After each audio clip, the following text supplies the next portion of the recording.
Guys, we're ready to make our buttercream frosting, which is so fabulous. So I have the organic butter, and I put 2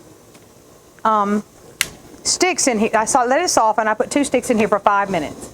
All right, now I'm going to slowly add my organic cocoa and then my powdered sugar. So this is, if I don't do it slow, it's going to poof up everywhere, just like my milk did earlier when I made it.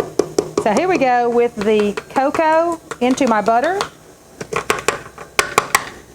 All right. Let me turn this off for just a second. Let me turn my watch off. All right.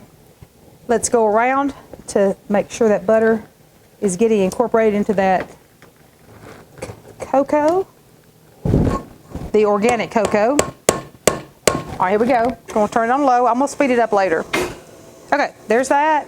And then we're going to go slowly with our powdered sugar. This is 2 cups of confectioner's sugar or powdered sugar into this mixture, which is 2 sticks of organic softened butter. I whipped that for 5 minutes, and then I added a 1/2 cup of the organic cocoa powder or cacao powder, depending on what you get. I buy mine in bulk and use it. Okay, this is very thick because there's no liquid in here yet. All that's in there is butter, cocoa, and powdered sugar. All right, that's all that's in there. Okay. It's really thick. It's not ready. Okay, let me scrape it down the sides. And the only other things in here are heavy cream and vanilla. Remember our vanilla, the Mexican vanilla that we got? Okay, this is 2 teaspoons of vanilla. And then we're going to go do 3 tablespoons of heavy cream. This is the organic heavy cream. All right. 1, 2, 3. Now, the recipe calls for 3 to 4 tablespoons of heavy cream. So whatever consistency you like, I'd start with 3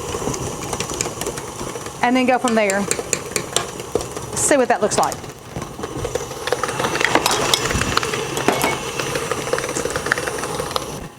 All right, let me check it. Guys, I think I'm going to have to add that other tablespoon of heavy cream. Today, it's not very humid, it's pretty dry, and I think I'm going to have to add the other one. Just depends on the day. Here we go. Okay, meanwhile,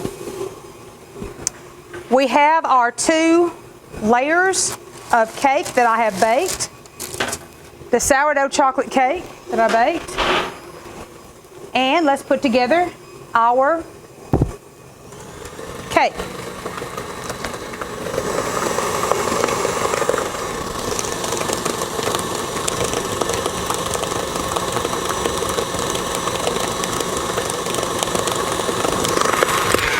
All right, let me check this.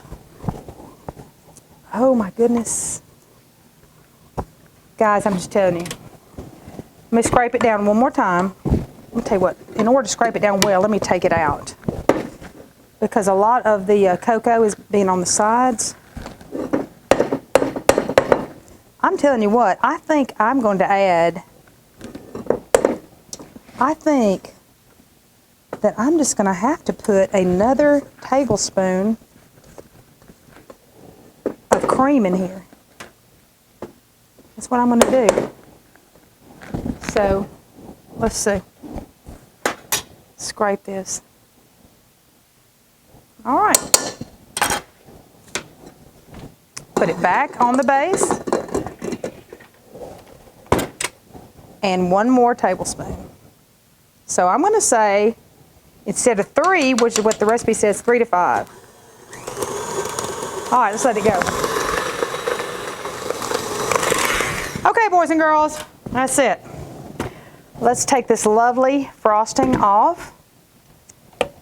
Out of here, scrape off our sides, and get to work. There we go. I love my offset spatula. It helps me out. Offset, this is offset. You can buy these at the local stores. I have a big one and a small one, and I love them. Okay, so let's just start in the middle. It's going to make a lot of frosting, so you don't have to be skimpy with it. See how thick that is? I'm glad we added the extra. This is a turn table that I bought, and it really does help me when I get ready to ice cakes. I don't have to keep turning the cake around and around. You don't have to be skimpy in the middle. Sometimes when you make frosting, you know, it's just not enough, but this is plenty. All right, there we go. Now let's do the next layer. Guys, I'm telling you, it's beautiful. Beautiful. All right, here we go. Let's see how far that'll go on the top here. When I make my cakes, I don't try to frost them perfectly. I think there's something about an imperfectly frosted cake that says homemade that appeals to me. All right, let's get our big offset spatula, and let's see what we can do on the sides.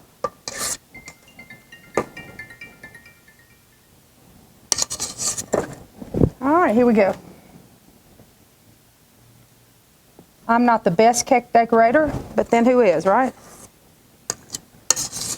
We're just going to cover it.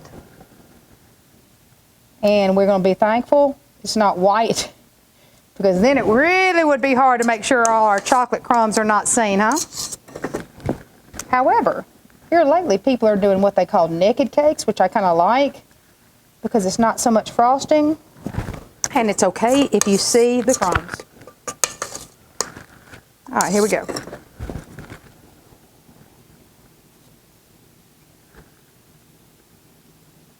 I'll go back and pick that up.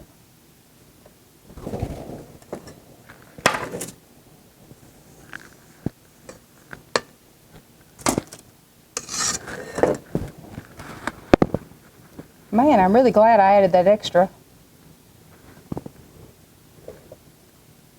because I needed it. Because it would have really been too thick without it.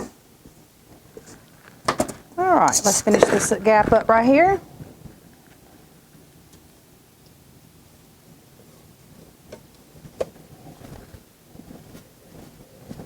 Don't judge me, guys. It's not going to be perfect, but that's okay. That's okay. Oh, guys, it's so good. Ah! I wish you could be here to taste it. But if you took the class, you tasted it. Or if you follow the recipe, you'll taste it. And this is sourdough. Remember the gut health, all of the good things. Now, you could decorate it with sprinkles or chocolate shavings or anything you wanted to. But it's honestly perfect as is.